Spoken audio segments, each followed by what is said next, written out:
there we go. Let's do that again. So hello and welcome to my Flosstube video. So I'm Zoe, my pronouns are she, her, and this is Coco. Coco is very unhappy about being involved today. She's been in the sun this morning and I had to go and fetch her in from outside, and she's very much wanting to go back out. Only thing is, she likes to roll in the dirt, which I don't really like her doing. So she goes out and rolls in the dirt and then comes back in and washes all the dirt off. But you know, everyone has a hobby. So I'm going to put Coco down for that and say a proper welcome. And this is my 50th Flosstube video, which it's just occurred to me that I think next month is my Flosstube anniversary, but my 50th video did not coincide with my anniversary, which I think is you know, quite sad. But hey, we will celebrate 50 and then we will celebrate my anniversary next time. So there we go. But yes, so why are we here? So this is my Flosstube channel where I talk about sort of mainly my cross stitch and my other hobbies. Okay, I think they're gone for real this time. Right, like I said, I swear they do it on purpose. Every time I come to record, the jets come out. I think they're gone. Yeah, they're definitely getting quieter. Okay, so my video all about sort of my stitching, what I've been up to this month. I have got a little bit of knitting, a little bit of crochet to show you. I have just looked over and realised that I didn't actually pick my knitting up, so I'll have to grab that at some point. I want to say thank you if this is my first video that you're watching, if you're one of my new subscribers. And also thank you if you're one of my existing subscribers and you've seen me before and have you know, decided to come back to the chaos. Thank you very much for that. It seems a really long month, but I haven't actually done that much stitching, which I'm sort of quite sad about. Like when I was looking back and thought sort of certain projects I didn't get around to doing, which was a bit sad. I'm going to try and slow down a bit on my videos. I find that I tend to try and speak really fast and get everything out as fast as possible, and then I end up forgetting certain things, and I don't know why, but I seem to think that I have to go really fast, even though I'm the one that decides like the video is as long as I am talking for, so it's not like there's a limit that I have to like squish into. So I'm gonna try and like remember to take a breath and try and sort of get myself a bit more, you know, combobulated. So this month my my four main goals for this month was my We're Popularly rolls. So We're Popularly is from Jessie Marie Does Stuff, and I can't remember what numbers, I didn't write the actual numbers down that were rolled this month. Can I remember? March, yes, we had number 9 and number 24, there we go. So which was my bath time and my three baby dragons. My bath time is my Heaven and Earth designs and my baby dragons is a Shiny Suns designs. So I had those two. Then I had my Christmas red Christmas piece by Jardin Privé, and then my greenhouse sale, which is from Lola Crow, the Greenhouse of Oddities. And I did hit all those 4 goals. I literally, it's the 1st of April today. I just finished my last goal yesterday, so they did take me pretty much the whole month to do. So I worked on one project outside of those 4 this month, and of that project I only put in 234 stitches. So I was really cutting it fine this month. Even as to one project, I will show you, I actually like cheated. I call it cheating, but obviously whether you agree I cheated or not, you'll have to wait and see and decide for me. But let us start at the top of the month. So I think right at the start of the month, I had just finished up sort of last month's, you know, February's greenhouse section. So I obviously won't be showing you that again because I showed you that in my other video. But the first one I picked up was my bath time. So this is a Heaven and Earth Designs piece. I do not have the picture out to show you, so I will put in a photo of what it's going to look like when it's finished. This piece, here's where I was at the start of the month. I believe this is the first time I've worked on it this year, so this is where I was at the start of the year. So I think I was, let me double check. Pictures. Yes, so this was the first time I've worked on it this year. So I remember back in November, October, September, I don't know, last autumn. I remember I was messaging Nina, who also has bath time as a whip, and was like, oh, we should sell it.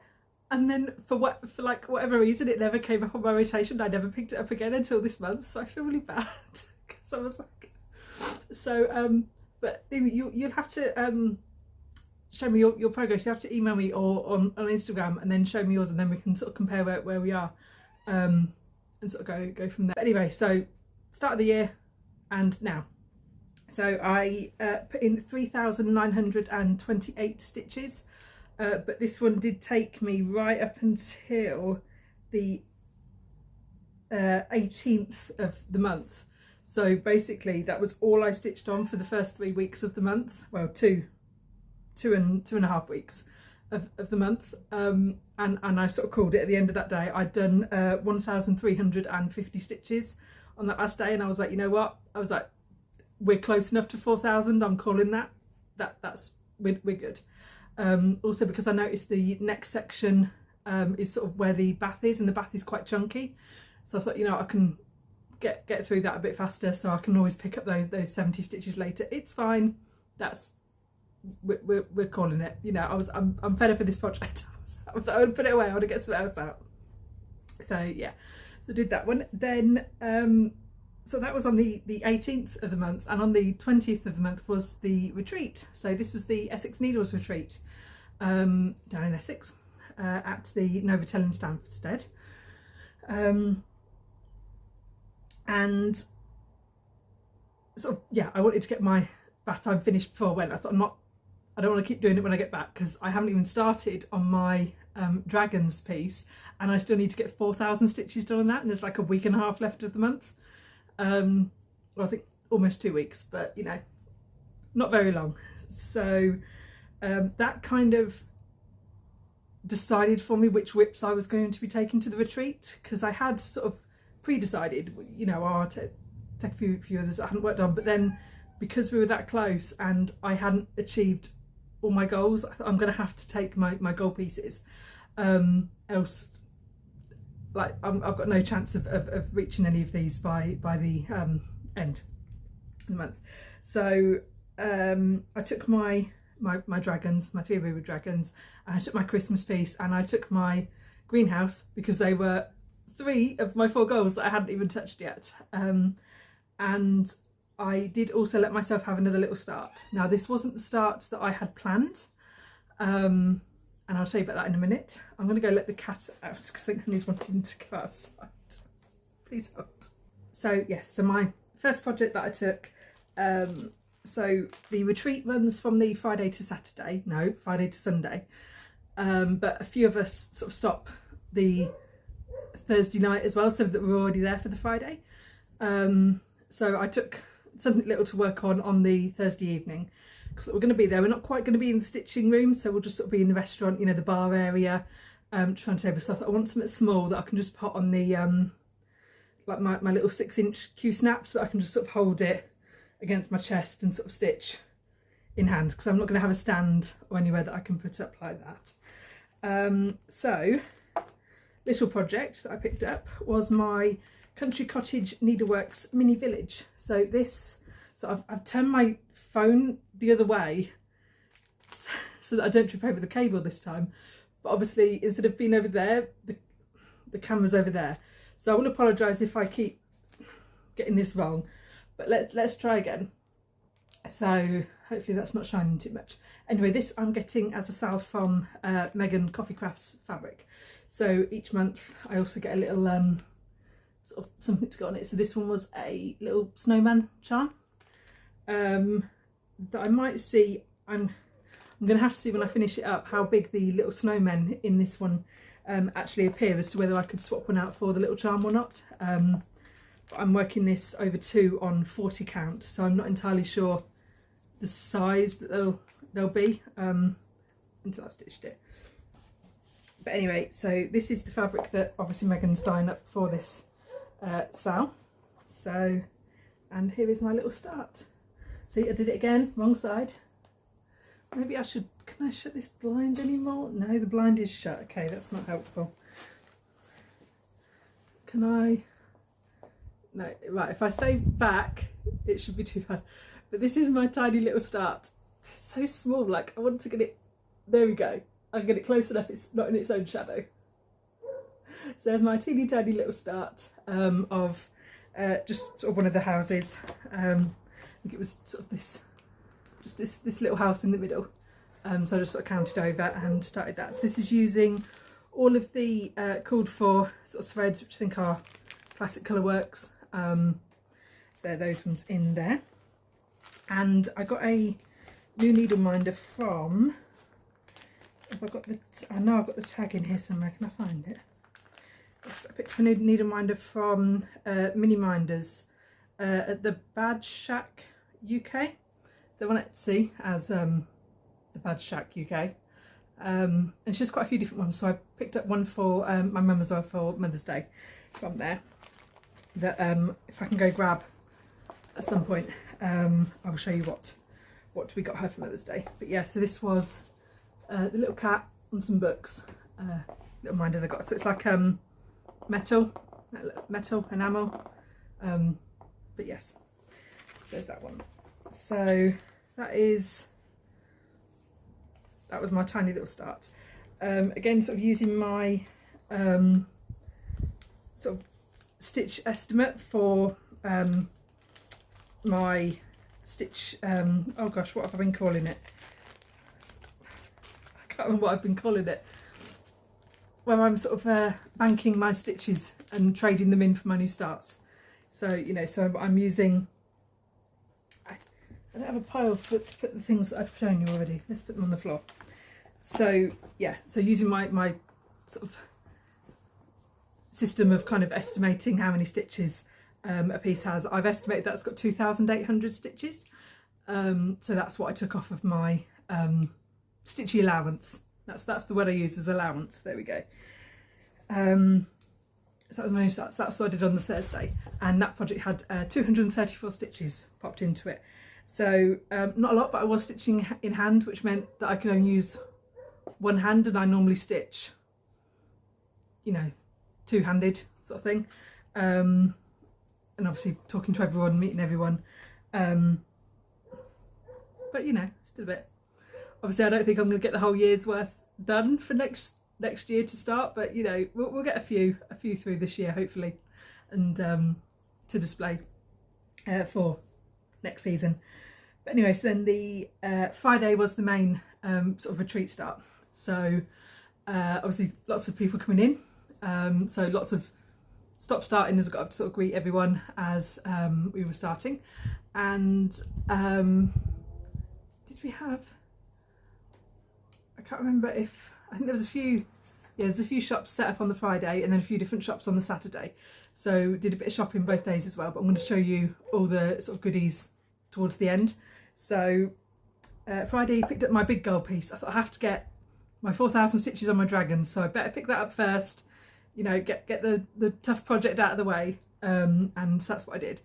And I actually did really well for a retreat, you know, on a day where you're sort of stop-starting, up and about, talking to people, doing all the retreat stuff, looking at the de-stash table and everything. I actually did quite well. I got 680 stitches on this, on that one day, and then obviously the rest of the month I carried on. So here's where I started, and I think I was doing this project right up until the 30th of the month. So when I came home from the retreat, I did 1, 2, 3, 4, 5 days in a row on this to try and crack out my 4,000 stitches. And this is where I think I might have cheated. So you'll have to let me know whether you think it was a cheat as well. But here is my progress for the month. So as you can see, I do not have my book to hold it up on because I'm not organised. Here we go. So you can see I kept going in my diagonals and I got to about there on that diagonal, and that was on the 29th, and I still had the best part of 1300 stitches to do. And I thought there's no way I'm going to get 1300 stitches done in sort of one day or 2 days. I had 2 days left of the month and I still had my greenhouse piece to work on. So there's no way I'm going to get that done working the confetti as we go through here. Now this piece doesn't have that many colours. I think it has about 25 to 30 colours, but it's a lot of confetti. Virtually the whole thing. All of this confetti, more confetti. All of these really dark colours, confetti. Like this isn't a black lump here, this is more confetti. So I thought, right, can I find another big chunk of black? Because obviously as you see, I had done this chunk here prior. So I was like, is there another big chunk somewhere close that I can get to? Because I know there's quite a lot of black like over here. Where's my picture? So yeah, sort of down here at the bottom, like I know this is all black around here, down here, and then over here, obviously this is where I am. So I'm like, I know it's Ada, but I still don't trust myself to count all the way down to here. So is there some other chunk of black that I can reach that will give me about 1,000 stitches that I need? And I thought, well, if I keep going down this, so this is the black line that I've got here. So this line is this chunk in the middle. So I thought, well, if I carry on going down, this is all black right up until the book. And then I've got a black blob here in the spine of the book. And then under these pages, there's also black. So I thought, right, that's easy. I can just grab a skein of 310 and whack out a big chunk. And I actually managed to get 1,200 stitches in 6 hours of this. So I, came all the way down here. So I finished this bit off here, counted, it was only about a 6 stitch gap here, this chunk here, and then started to come along this bit here, there. And it does actually join up to this little black stripe here. So there is another sort of carrying on chunk there that I can always pick up. Obviously, if I need a chunk of stitches in a following month. But yeah, so discarded my diagonal somewhere there. The only time it's going to be an issue in with all my parking is obviously when I come to here. It's just going to be harder to try and finish off the tails, because this is normally where I would part the ends so that I could stitch over them, and obviously they're stitching there, so I can't do that.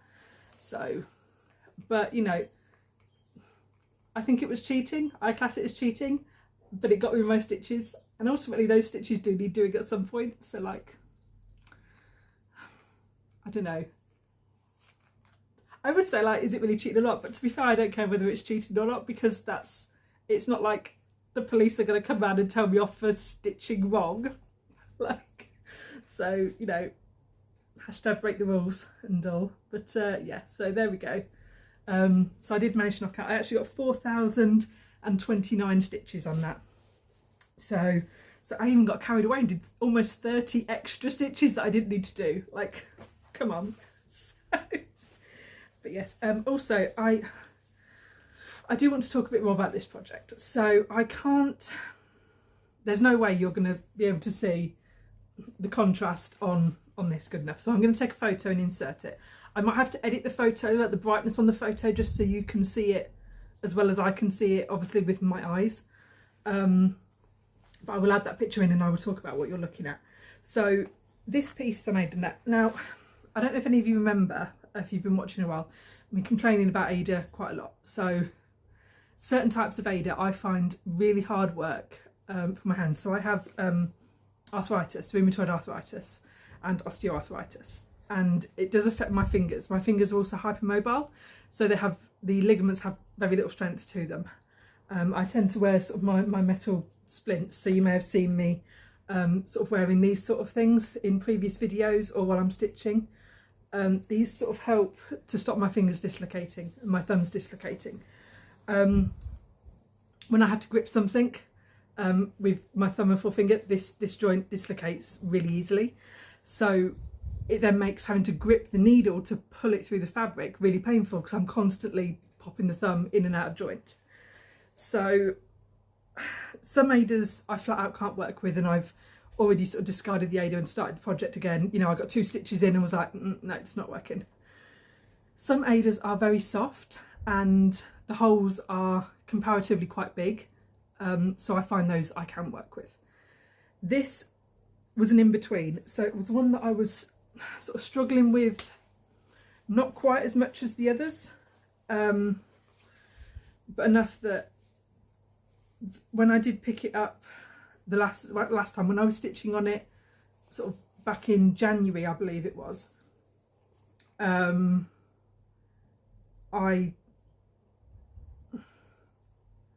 was it January or February? Not that that matters. I did really struggle, and I found myself struggling, and I thought, you know what, it's a lot more work to do. Like this, it's gonna, like I'm stitching virtually in the middle of the fabric, so you can see like it's a lot more work to do if it's hurting that much to stitch it. Is it worth it? So I thought, right, I made the decision and was like, you know what, no, it's not worth still trying to pursue it. I'm hurting my hands, I'm damaging the hands, because every time I dislocate a joint it's damaging the ligament more and more. So I thought, no, fine, I'm going to restart it, and I'll restart it on something, a bit of even weave, 25, 28, whatever. And I thought, right, well, before I actually restart it, let's see if I can get the sizing out of the fabric. Now I know that sizing is something that makes fabric very stiff, and it does block up a lot of the holes, make the holes smaller, and kind of covers the holes with like a layer of, well, the sizing that you have to sort of pierce when you're piercing the holes. So I'm like, if I can get that out, wash that out, it might make it easier to use. So I'm like, okay. So it's not really meant to come out, so getting it out is hard. You can't just chuck it in, run it under water and it comes out. So I thought, okay, I've already made the decision to restart this. So if I destroy it, I was already going to restart it anyway, so I can cope with that. Like, if I destroy it, fine, I was already going to be restarting.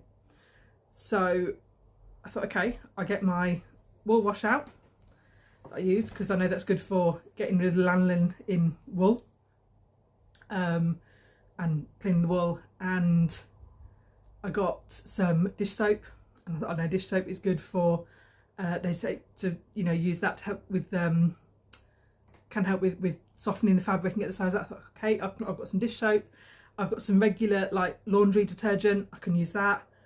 I thought, okay, so I kind of, across the day, I used all of these different washes, and it still wasn't great. Like, even though it was wet, I could still feel that it was crunchy, even soaking wet.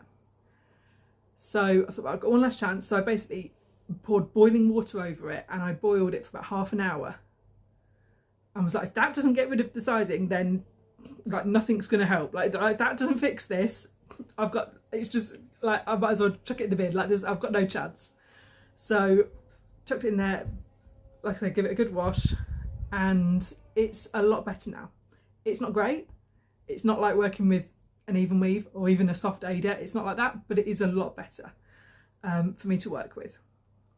Now, one thing I did notice, and I did mean to take photos kind of after the first wash, but also at the time I wasn't really thinking about this part of it, because I wanted the fabric to be stitching. So I wasn't thinking about how my crosses looked, because I didn't care at that point. I wanted the fabric to be stitchable. So thinking back, I was like, oh, I should have took photos. But you know what? I didn't. So we've got photos now. But anyway, that whole 5-minute rant about what I did to this fucking fabric, I swear. But after washing it, you can clearly see the line of the crosses that had been washed and the crosses that I've just put in. And nowhere can you better see it than in the black section of block stitching. And I wanted to show this because I hear so many other stitchers that will start stitching and they're so worried about the coverage. They're like, I can see the fabric through it. I need to go down a fabric count, or I need to start using maybe 3 strands of thread, you know, or a different thread, or they're not too sure, and they're really worried about the coverage because they can see the fabric through the stitches.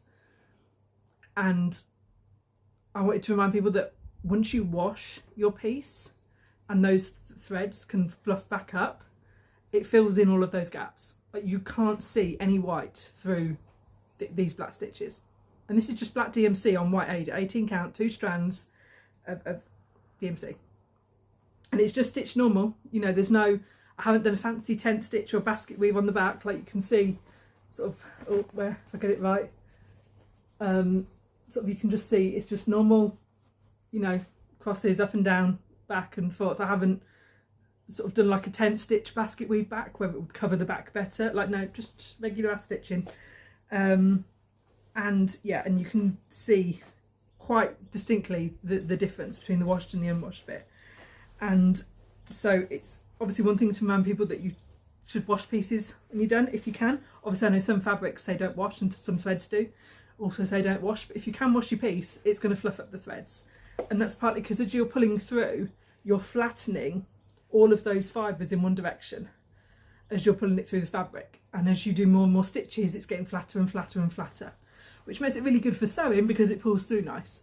But once you finish the sewing part, you want it to puff back up to how it used to be on the skein and you know, fill in all the gaps. And that whole like 8-minute rant was just basically to say, don't worry too much about your coverage, because once you're finished and you wash it and you stretch it out, it's fine. Like it's literally fine. But yeah, so anyway, enough about that. So that was my dragons piece. So that's 3 baby dragons. That's by Shiny Suns Design. The artist is Mitzi Woodkey. I do not know if I'm pronouncing that right. I've found 2 different pronunciations on Google, and without speaking to the actual designer, I don't know which is correct. So I apologise for that. But yes, that is that piece. That is that goal achieved. So that's 2 goals done. So I managed to get them both. Then next, so we went on to the Saturday of the retreat, and I thought, okay, I'm going to pick up my next project. So I thought, get my greenhouse out and we'll start on the greenhouse, because I've got a full day to do on that one. And also the Christmas piece that I'd taken with me, I hadn't decided yet which section I wanted to work on, so I was like, I don't want to think too much this morning, so I'm just going to pull out the greenhouse and I know exactly what I'm working on and I can just get ready and go. So pulled that bit out, popped it in the frame, and this I was doing the like February section, so this is the first planting. And where are we? So I'd already done the frame. So yeah, first planting, and with Jo from Blueshy Stitches and person whose name I cannot remember because I wrote it down several weeks ago. Emma at Emma Stitching Emma. I think her channel is something like that. I will also tag her below if I can remember. And Stitchman Darcy are also doing this, and so this was like they're planned to do each planting throughout the year, have it finished by the end of the year. I'm a month behind because I forgot about it completely in January, so this is technically February's section, which is the first planting, and it's still on my frame because I only finished it yesterday, but this is this one here. And so we've got one plant that comes up here, a little plant with it, and an owl, and another here. So let me get the file up, because this one does have, so Lola Crow, who is the designer, did a, on the pattern that arrives with each planting, she's actually done an information sheet of all the plants and the animals, but all the things that are on there, and obviously where they're from, what they're called, and a couple of little facts about them. So we had the saguaro cactus, which was this one here, so which I think is from Mexico, isn't it? Yeah, northern Mexico. So the iconic symbol of the American Southwest. Rarely, a mutation in its growth pattern causes it to grow a fan-like crest. Only 2,000 crested saguaros have been documented. It's unknown what causes it. Scientists speculate stress. So yes, I feel that one.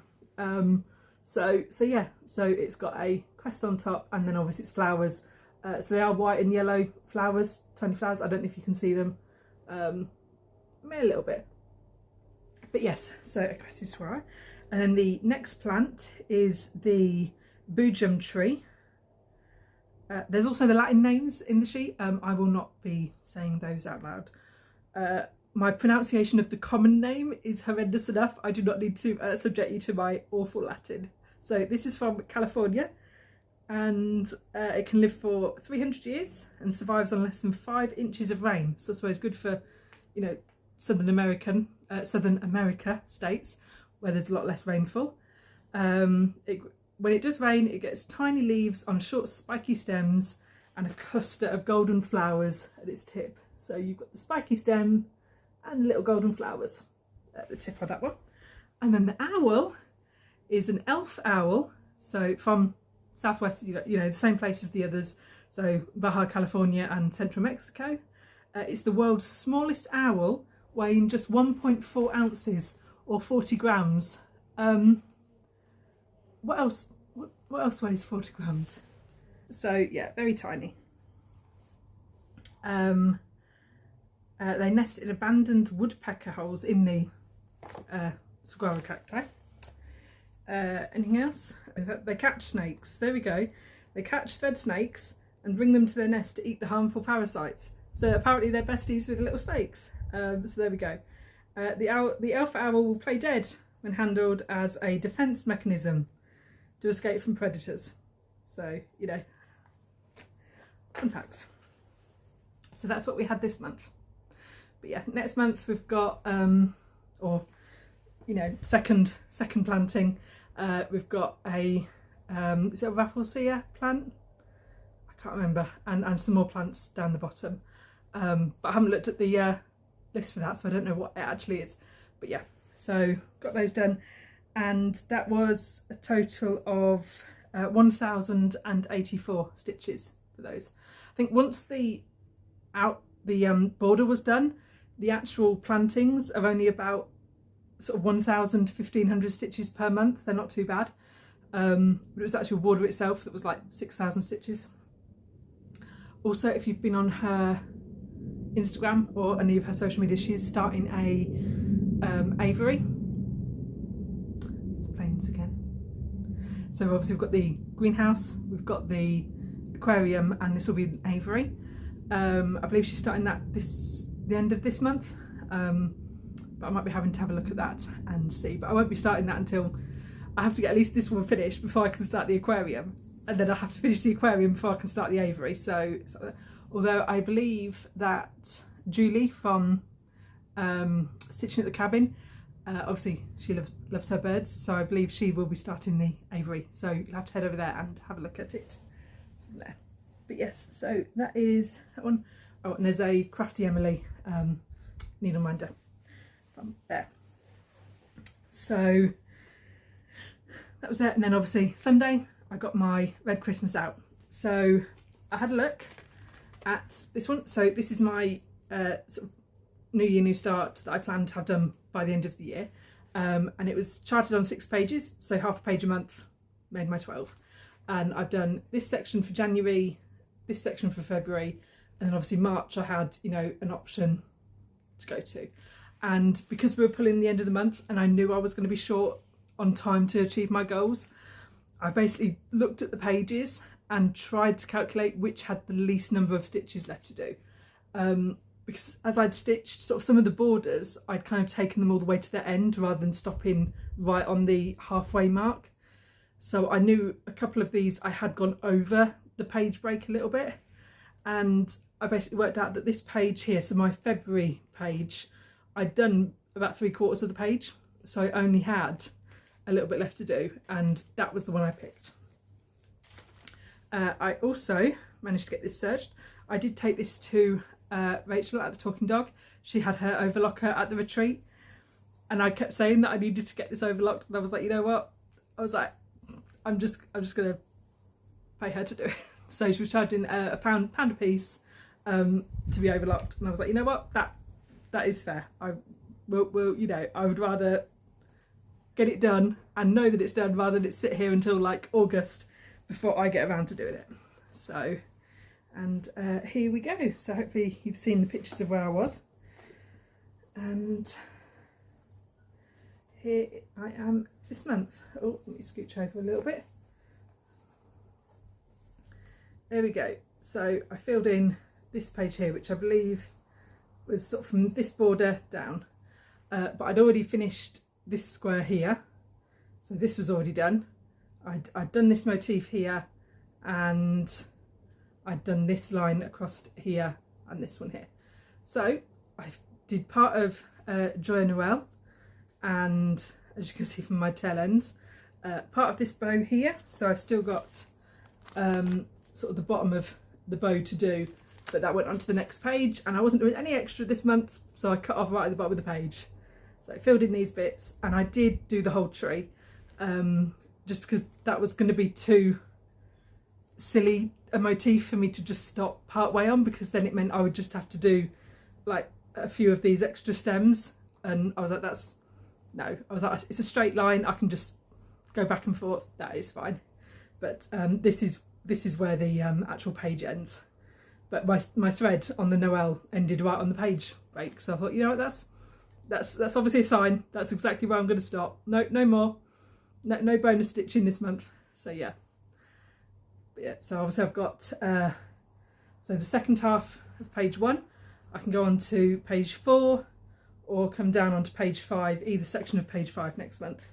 So, or obviously this month, because we're now in April. But anyway, so not sure where I'm going to go, where I'm going to be heading to, but oh gosh, I've got all my tail ends, and needle minder from Agnes, needle minders on Etsy. But yeah, so not too sure where I'm going this month, but you know, at least hopefully I will have slightly less pressure to get done, so I'll have a bit more stitching time this month to work on. So yeah, so this is being worked in the green colourway, as the colours listed on the back of the 730s, the greens from the 730s. I do still need to buy some more skeins, because I believe I'm almost out of one of the skeins already. So I'm going to have to buy a couple more. So that's the only thing, is it didn't suggest how many skeins you would need for each colour, which is a bit inconvenient, but you know, we'll get there. So that was my last goal piece, and that was Red Christmas was just 657 stitches, so a lot less than previous months that had been sort of the best part of what, 3,000 or something, I think. Yeah, last month was 3,000 and January was 2,500, so yes. So yeah, a lot less stitching for March. And that was it. 1, 2, 3, 4, 5. Yep, that was all my stitches. So there we go. So that was all my actual cross stitching projects that I worked on. So one thing I did manage to do is that I picked this up from Susie last year. It is a portfolio, I think is what she calls it. It's just shopping out. Right, so it sort of opens, you've got vinyl sort of side, you know, full pouch in each side, and then vinyl pocket also in each side. And what I did is, for my four projects that I took, is I decanted them all out of their own sort of project bags and took the threads I needed and just popped them all straight into here. And this was what I took my projects in for the retreat, which was one of the reasons I picked this up, was that I wanted to be able to have this as just my retreat sort of folder, so rather than a specific project. And that did its job. So yes, so I really like that. Instead of taking, you know, a whole bunch of extra project bags and things that I didn't need, just made it a lot easier to pack into the case, and then obviously take out and have out on the table. When I was there, I could just have that out, and then my sort of armchair roll there that had all my you know, like scissors, orts, pens, highlighters, extra needles, they all sort of live in there. But yes, so it was nice and organised for the retreat, which I liked. But yeah, so I'm going to do, I'll keep going with the stitching, so I'll go through what I sort of picked up at the retreat and any shopping that I've got, and then I will sort of show you my sort of knitting and crochet towards the end. So, oh, trying not to make a mess. So whilst I was there, I also picked up a couple more project bags. So this one is another portfolio bag from Susie. This one is a slightly different style, and it is full of shopping, so I'm going to try and just lean it up without making a mess.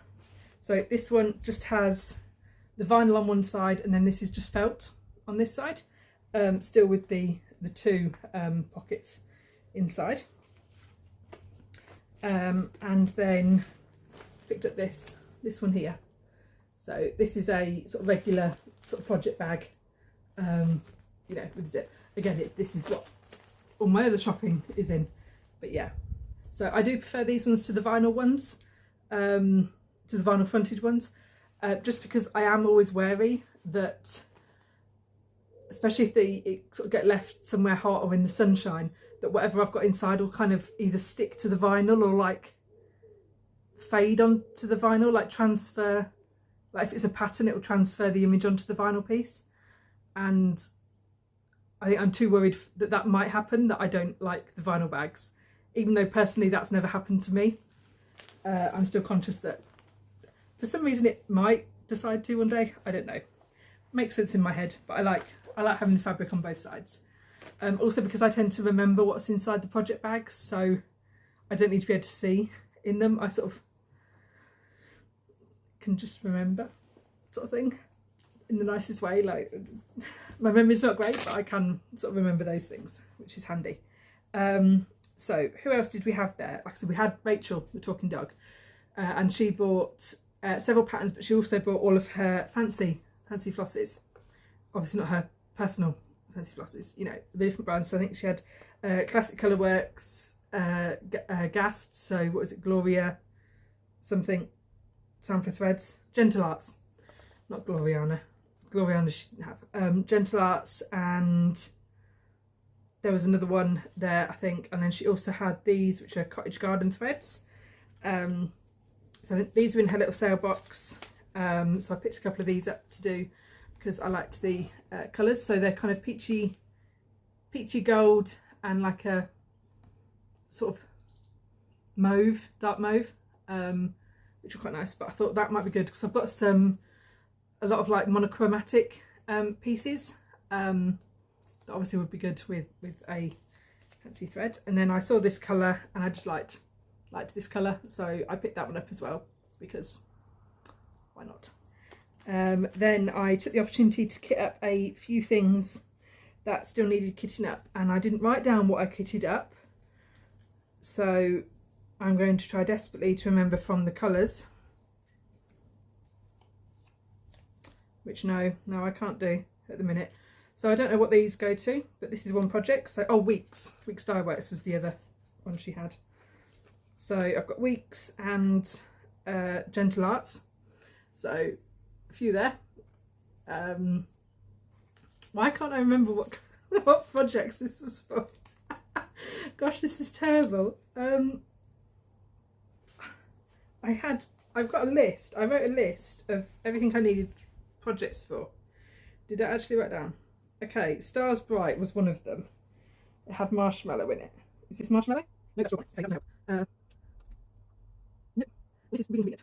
I've got to pick up some of the DMCs that I need. Okay, well, one thing I do remember kitting up was all the fancy threads for the houses sale. So these are the Fabulous House sale. Not that one. It could have been this one. Oh, come on. At least pretend that I'm organised. Was it this one? Yes, I believe it was this one. We're going to say it was this one and hope for the best. So, all the fancy threads for the houses sale. So this is the Fabulous Houses. I've already bought the sort of regular flosses for, apart from those three that I needed to pick up. Regular as in not fancy floss. But yeah, so I've got all those colours there. I think this one's my favourite, which doesn't surprise me because it's obviously the same colourways as Pickle, but that's Bean Sprout by Classic Colourworks. So I do like that one, sort of the different greens in there. Then I kitted up, this is one of the bee houses. Is it Hive Rules? No, it's not Hive Rules. Got the fancy threads for that one as well. So yeah, so I like the blues in this one. So we've got it's actually got quite a lot of blues in, considering it's like a beehive where the majority of the chart actually looks like it's yellows. But I do like all of these blues. Got one more blue. Here we go. So all these different blues together. The weeks are quite variegated, and they are deep sea and blue jeans. So yeah, so really like these ones together. But anyway, so that was that one, whatever it's called. If I remember in editing, I'll add it in, but it's going to bug me for about the next 3 hours, so I'm sure I'll think of it at some point. So that is that one. And oh, this is the fancy threads for Stars Bright by Lindy Stitches. So this is the one that I believe has 2 kestrels and then has the granny squares around the edges. She does chart the granny squares to be done in fancy threads, but sort of also suggests, you know, to sort of do it using your own sort of favourite colours, or a mismatch of whatever you've got, odds and ends, like a granny square could be, you know, so that it looks like a patchwork blanket. So I figured that's what I'd do, and I'd go through and just pick out some different colour combinations in either fancy threads or just DMC, you know, depending on what colours I liked. But we've got these colours for the kestrels on there, so 3 weeks, 3 gassed. I think that was all the threads I picked up. Let's shove you in there. And then picked up a couple of patterns as well from Rachel. So I got this one, Be Nice, or Buzz Off. I quite liked how she'd finished it on the table. So she'd finished it as a sort of with the fabric at the bottom, but fabric at the side as well. So into a slightly bigger cushion. And I think I do have some kind of Hivey fabrics, you know, with the hexagons and things on, which will go quite nice. And this just uses regular DMC. What is it, 2, 4, 6, 7 different colours. But yeah, so quite like that one. And then she had this one stitched up as well, which is Jurassic Perk. So this is a Silver Creek Samplers, so I picked up that one too. But yes, so they're in there. Let's keep all of the threads separate, so I remember they all go for different bags. Is there anything else in here? Nope. So that's what's tucked in that one. Then what was tucked in this one, so I think this is I'm going to try and organise this a bit, because at the minute it's a mismatch of things I picked up from the D-stash and things I bought. So oh gosh, my brain. Hawkins Hobbies was there, so Zarina and Robert. So I picked up some more of the Mill Hills. Now Sharon? Yeah, Sharon's Crafty Creations, and she bought a few of the a couple of the buttons beads and popped over and showed us, and this was one of them. I was like, that's really pretty. And she said, oh, Zarina's got, there might be another one up there, you know, go and have a look. So I went and had a look, going through all of them, and I did find it, and Zarina was like, oh yeah, I picked up 2 of those. So I'm like, yeah, Sharon's got one of this in them. So she did only have the 2, and that is this one. So this is Buttons and Beads. This is from their spring collection, and it's waterfall, spring series. Okay, and it's waterfall with a little bridge. I just thought this is really sweet. So I know I'm planning on collecting the winter series, like the Christmas series, but quite a few of these spring ones are very cute. So they always have a selection on the back, and they've got a little bunny garden, which is very sweet. And I believe they did have one with like a little cottage sort of in the background, and then just like a little river and some little like flowers in the front, which were quite cute as well. So yes, so I picked up that one. and then also had a quick look through. She has a box of all these little the ornaments, and picked up the couple for the autumn harvest. I'm 95% sure I don't have this one, but it did occur to me that maybe I need to write down which ones I do have, because some of them I've seen, but I can't remember if I've seen it because I wanted to buy it or I've seen it because I bought it. So I need to write a list of the ones I actually have. If this is a duplicate, obviously I will be giving it away, but if it's not, obviously I get to keep it and stitch it. But this is the both from the Autumn Harvest collection, Honey and Lizzie. I know Lizzie is supposed to be a little lizard. She's a dinosaur. Like she's basically a dinosaur skeleton. So yeah, so I had to pick up those. I had to pick up that one up when I saw the dinosaur. Not sure why it's in the Autumn Harvest collection, but you know, and got this bit. I know I've got a beehive and a like a honey jar. But yeah, I couldn't remember if I also got the bee as well, or if I just saw the bee, you know, like, because again, they have a few on the back. If I just saw the bee in the collection and was like, I'll get that too. But yes, so I picked up those. So very rattly with all their beads. Not that I've ever actually stitched a Mill Hill, but I promise I will at some point. Then another shop that was there on the Saturday, this was Kate Sparkley's fabrics, but she also does quite a few different charts as well. So I picked up these two. Both of these I've been looking at for a long time, and thought, okay, I'm gonna get these while I'm here. So this is Nightingale. This green I don't think was the best fabric for this. I've seen her done on so many lovely fabrics. If you go on the sort of Mirabilia, like the Facebook page, or just type in sort of this chart in sort of like Instagram for the hashtags, and there's so many different colours of fabric. So that will be a choice that I will have to make at some point, as which fabric I'm going to do. But I just love the colours in her dress, sort of the bluebell, sort of the blues, and the sort of golds that are in her dress. So yeah, it might be that I sort of, you know, pull out all the threads and then just try and do a floss toss on a variety of different fabrics. But yeah, so not sure what sort of fabric to do that one on. And the other one I picked up was Rapunzel. This one I've looked at loads. Obviously, you know, I have my long hair, so I needed one with long hair. But yeah, not too sure if I'll do sort of this arch sort of thing with her, the background, but you know, we'll wait and see. I've got to finish my first mirror before I can think about starting my next one, so we will see on that one. But yeah, so that was my two mirrors, and then of course I had to pick up a piece of fabric. Now before I went, I did take stock of all the fabrics that I did have. I sort of laid them out in a big colour wheel, so I could sort of see if there was any gaps or any that I had a lot of in kind of one sort of colour family that was like, okay, well, that's obviously, you know, a colour that I don't need anymore for that range. And one that I was missing was sort of my yellowy orangey reds, and I'm so glad the sun's moved around, because when I showed this up earlier and the sun was right on it, this looked like a piece of white fabric. It was so washed out, it was horrendous. But yeah, this is called Sunflowers, and yeah, it is a lovely, it's really rich, almost like egg yolk.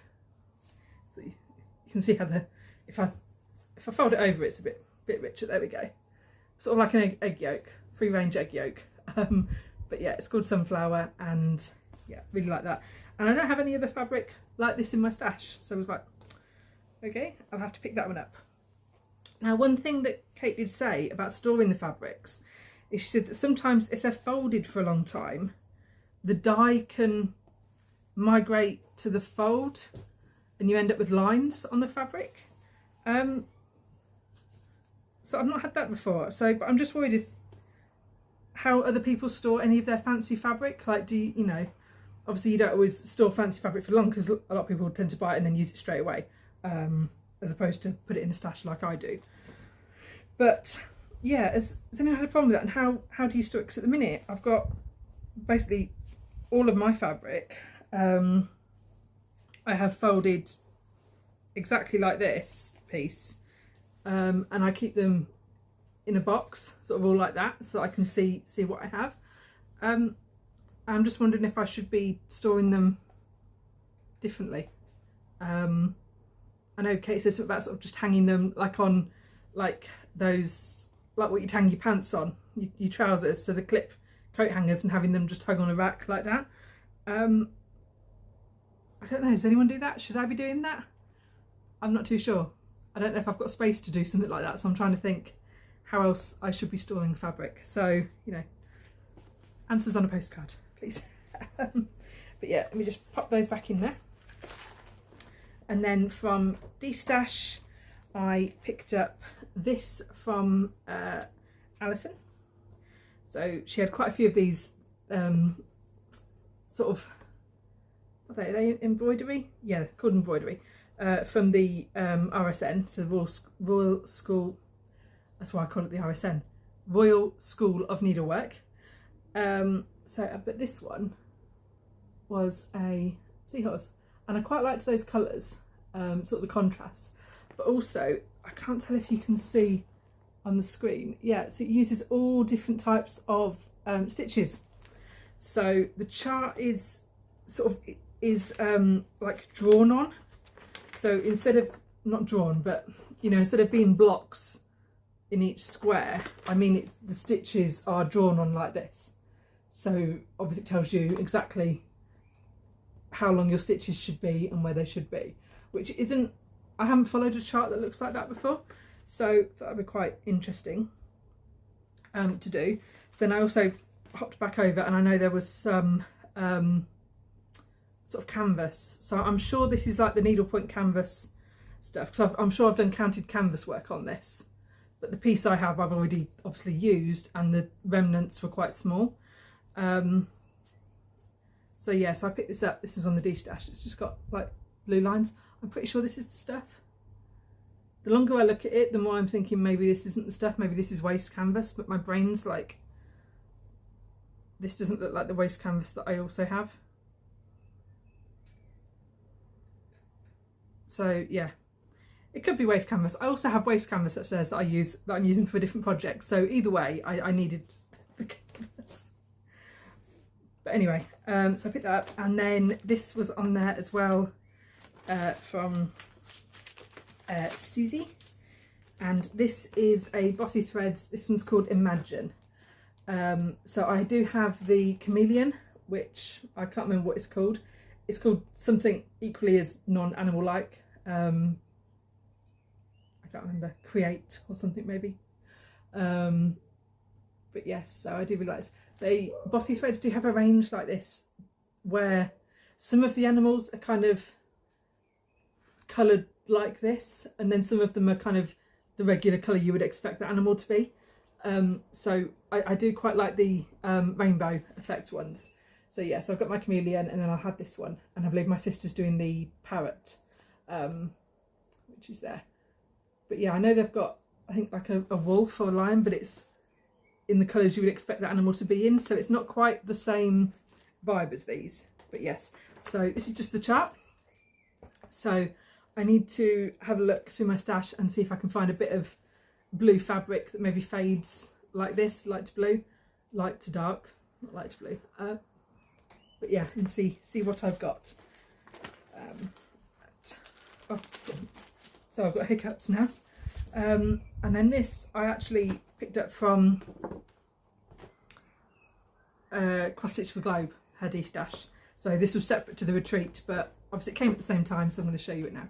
And this is the Four Seasons Country Quilt Sampler, which I quite like, the 4 little quilts there. So yes, so not sure how I'm going to do those, whether I'm going to do sort of them like this, like a long piece, or whether I'm just going to pull out the 4 quilts. I haven't quite decided yet. But as I have, you know, more than enough projects on the go, I don't have to decide until I pick it up to start. So this is Linda Coleman designs. But yes, and I believe it's all, yeah, all DMC. Most of them are, yeah. But yes, so they are all my goodies from the retreat, and you know, separate to the retreat. what have I got? Let's pack down. But yes, one last thing. So there's always one last thing. No matter how many times I'm like, oh yeah, that's everything. It's always one last thing. So obviously in the UK, it was Mother's Day last weekend.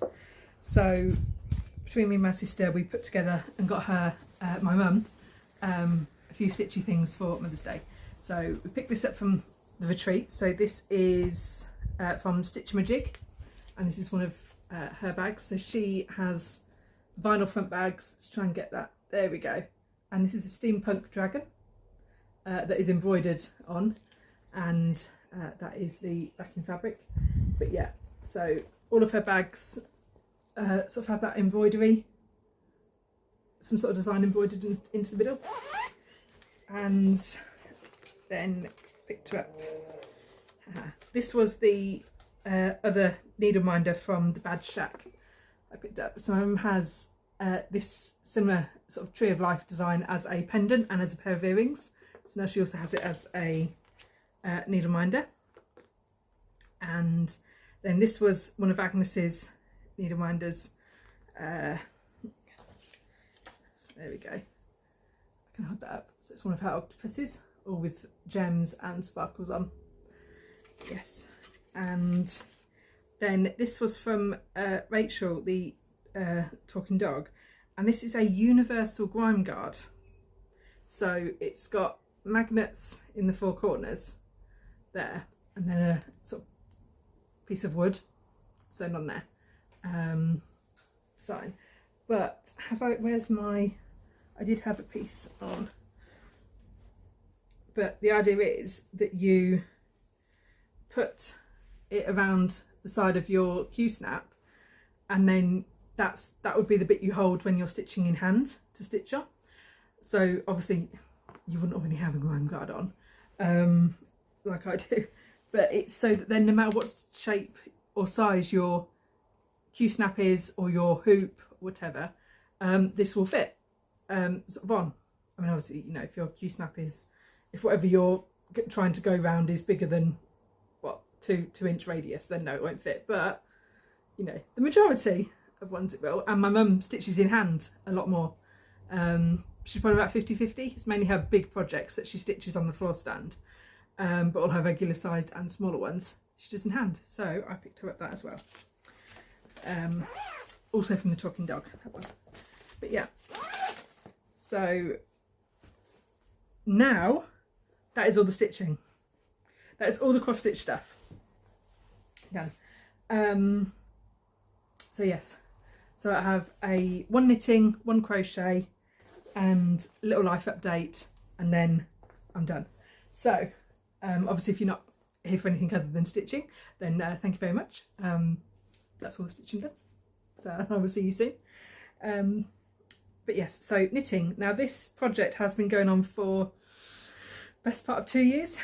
So this was like my car project, for want of a better term. So this just used to live in a project bag in my car, and then I would take it out if ever I was out somewhere and needed something to work on. And yeah, and it got right up to sort of probably about that much yarn left, and I thought, okay, well I need to finish it off now. So I brought it indoors so I could just work out that I had enough yarn to do my bind off edge and that. But yeah, it is done. Now it is lace, so when I block it, it is going to stretch out a lot more than this. But here is a sort of scarf, shawl, so it's a rectangle. Obviously as you can see from the end, the lace does sort of fan out quite a bit. So the rest of it will fan out as when I block it. But it is a feather and fan. This was the cast on. It's a feather and fan sort of lace design. I basically just made it myself. It's not a specific pattern. So it had, it was a multiple of 6 for the actual feather and fan, and then 8 stitches of garter at the 2 edges. So I did, I think, about 10 rows of garter at the very start and the very edge, and then 8 stitches of garter at the 2 sides. And then the feather and fan was knit 2 together 6 times and knit 1 yarn over 6 times, and that's what made the sort of this wobble, this wavy design, and then 3 knit 2 togethers on each end to make up the extra, you know, odd. Does that make sense? Hopefully, if you've done something like this before, that did make sense.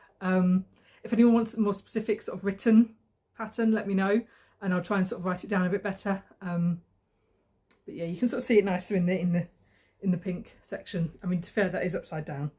If I showed you it the right way around, it might make more sense. But yeah, and how many repeats is there? 1, 3, 4, 5 repeats, and obviously the 6 at the end. But yeah, so that's now finished. So it just needs blocking. Like I said, it's gonna be a rectangle, so it will stretch out quite a bit in both directions, as laces want to do. It's an acrylic. It's from Hobbycraft. I no longer have the actual tag for it, but I think it was just one of those random Hobbycraft ones that may or may not still be there. Has a bit of sparkle. So it has got like an opalescent strand in it. But yeah, there's a few mistakes as you go along where I'd kind of got slightly out with my repeat, but not enough that you would notice it. So not enough that I then cared to go back and unpick it. So that is what we're going with there. But yeah, that just needs blocking, and then I can give this away to its recipient. And then my crochet. So finally got around to finishing up this. It still needs blocking and washing, but I finally got around to adding the border to my quilt. So this is my little lap quilt from my advent calendar that I did last year. So it's stitched on the bias, so it is a little bit wonky until I get it blocked. And then my black edge. I forgot how much this stitch eats the yarn. I basically had planned to do about that much of a border, and I think I got that much. So I got maybe half of the border that I was planning on out of a 100-gram skein of this yarn. Now I know I could have done the border in a different stitch, but I couldn't think of a different stitch to do at the time, and was like, you know what, it'll be fine. So yeah, so I used the same kind of modified alpine stitch all the way around the border, and I think I got 3 repeats of the border in. 1, 2, 3, 4. 1, 2, no, 3 repeats. 5 rows, 3 repeats. So yeah, I couldn't even do my finishing row. I didn't have enough yarn left to go back around and do I was going to do like a crab stitch border. Didn't even have enough yarn left to do that. So I know I could probably take it out and maybe redo the border in a slightly smaller needle. So I could go down to a 4.5 for the border. Just because with the blanket being on the bias, there is a little bit more give in the tension. But it would mean having to redo the border, and it took me like what, 3 months to get around to doing this border, so I'm not going to redo that. But yeah, I mean, when I block it, if the border does look a bit too baggy, then I might consider it, but I'm hoping that the tension of the diagonal stitching will match the tension of the straight part. I hope I mathed it correctly when I worked it out. But anyway, here we go. So there is my board, my blanket, all finished. But yes, so that just needs again blocking and drying. But you know, like I said, the sun's out now, so we're going to get some nice days. So hopefully it'll be quite nice and sort of warm inside. So leaving something out to dry won't take as long as it does sort of in the cold winter. But yeah, so that's my knitting done. Also, I will put in a couple of photos of my recent test knit, so I can share those now.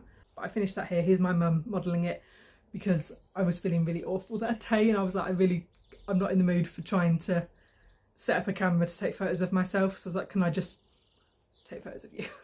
Here it is sort of in all its glory. But yeah, so it was like a stocking stitch with stockinette stitch, and then with garter stitch sort of contrast stripes rib, and then a lace border that's actually sort of knitted straight on this way. So you sort of knit you know, the lasso of the colour, and then you like turn round and you start knitting in this direction. So you knit the lace straight onto it in the opposite direction. Oh no, wait, no. So you, right, okay, you knit up to there. So you do this eyelet bit first. There we go. And then it's just this lace piece you do in that direction. Then obviously you sort of, in effect, binding off as you go. So then when you come to actually do the bind off, you're only binding off like about 10 stitches right at the very tippy edge. So that's the only amount you've got to bind off, which is nice because binding off can be quite time consuming, especially when you have, you know, the best part of sort of 300 stitches on your needle. So binding off can be a slog. So it's quite nice to do a knitted on border, because then when you do come to bind off, that's it. Just like, I think this was like what, 12 stitches, and then we're all done. But yeah, so here it is. It's quite a big, like half octagon sort of one. So it sort of hangs quite nice at the front. You can sort of spread it out a bit because you've got that, rather than it being just a triangle or sort of a curve, you've got that kind of extra space in, so it can kind of spread out quite a bit, like under a jacket or something, and rather than sort of just sort of covering like your neck, it can actually sort of spread out to cover sort of your chest and shoulders as well, while still staying on. So yeah, quite nice and comfy. I do like that shape. Does unfortunately end up with a lot of stitches though, so like I said, it was nice to have the knitted on border. And that was using Starcraft Batik sort of solids in the cream for the border, and then this, which is a Hayfield Spirit in colour shade 404. Let me just fold that in. See, normally I roll up the tag and I shove it inside the ball of yarn. Now I know what it is. But yeah, okay, so quick life update. I can't remember if I'd mentioned at the end of in my last update that I was going in for surgery this month, because I can't remember when I actually got the dates. I think I got them in February, so I'm sure I mentioned it. Doesn't matter if I didn't, because the answer's still the same. I had surgery this month. This was a sort of regular surgery that I have to have every 6 months. So I have Ehlers-Danlos syndrome, which is a connective tissue disease. Basically means my connective tissue doesn't work, and connective tissue is basically the bit that's supposed to connect your body together. So mine doesn't do that. So that's why my joints dislocate a lot, but also my organs tend to move around a lot. So this procedure is basically, I have quite a lot of injections done inside my abdominal cavity to try and paralyse the organs to keep them where they should be. So they're sort of shoved into position and then kind of like stuck there. The injections last sort of between 3 to 5 months. So I have this procedure done twice a year, every 6 months. So I used to have it sort of straight with like no anaesthetic or anything. I'd just go in and have the injections. They use quite long needles because they have to get inside, and it became quite painful. And then at the next sort of consult that I'd had, they were like, okay, well, it's not working as effectively anymore, so we need to increase the injections. And I think that was my 3rd or 4th increase I've had sort of over the last, I've been having these for about 5-6 years. And yeah, and I had to say that I couldn't cope with more, especially not double. We were going to be doubling the amount. I thought I can't deal with the pain from that. So they were like, okay, well, we can sedate you instead. So we'll do it under a general anaesthetic. I was like, okay. So that's what I've been having for the last sort of couple of times. and then a general was what I had this month as well. So obviously that took up a lot of my stitching time, was sort of the prep for the surgery and then the aftermath of the surgery, recovering, because it's not just the actual procedure, it's then recovering from the anaesthetic, which always takes a few days to kind of, for your brain to kind of like restabilise a little bit. And I mean, the procedure itself went fine. We did have to have a bit of discussion afterwards, because we're not sure whether my brain will cope with another general anaesthetic. Obviously it's not like just going to sleep. They do use a lot of chemicals in it to kind of switch off your brain, and apparently they can only do that so many times, and we think we've reached my limit. So I believe this was 13 or 14 that I would have times that I've had a general, and yeah, so we're not sure what the next step's going to be. We've got 6 months to figure that out, I suppose. So obviously I'll be seeing the consultant normally in about the 3-month mark. We tend to review and see how it went last time, and if anything needs to change for next time, and that'll be when we sort of discuss obviously what options there are, whether I've got to go back to not having anything or not. So as part of my condition, I don't react to things like a local anaesthetic, so I don't get numb from a local anaesthetic. My body just processes it and gets rid of it. So things like whenever you go to the dentist and they give you an injection in your mouth, and I wouldn't go numb because my body doesn't react to locals, so I can't have that everywhere because that wouldn't work. So yeah, so trying to think of what I can have instead. It's going to have to be something we think about in the next few months. But yeah, I mean, the procedure itself works ish. It's better than not having the procedure done, so at the minute, you know, I'm still looking to continue having it done, but we'll see. So yes, that knocked me out for sort of best part of a week in all of that. So I have actually taken to this month, I decided to put a red dot, like a little sticker, on every day that I had a hospital appointment this month, and I thought I would show you. I don't know if you can see, but that was how many days I spent. I had appointments this week, so I spent obviously with a consultant or doctor or whatever. But yeah, pretty much, what was it, like every Tuesday? Yeah, in fact it was every single Tuesday, and almost every Saturday. So which is easy. And this was the week I had surgery, and you can see I was in hospital I had two on that day, but every single day, 6 days that week, because I wasn't there on the Sunday. I was at home on Sunday, but yeah, I had 6 appointments that week. So yeah, so that'll be why I didn't get much stitching done this month. So as you may have noticed, I didn't get to my Properly board, which I actually really missed this month. So in February I didn't get around to it, but I was like, oh, it's fine, like I did my own stitching. This month I really missed not working on stuff and not doing my rolls. So April, I have a nice clean month ready to start this month. So whip go rolls have come in, so I've got my 2 rolls, can't remember the numbers, but I've written down the projects, and it's my 2 Hades, so my 2 full coverage, so my Animal Kingdom and my bath time piece.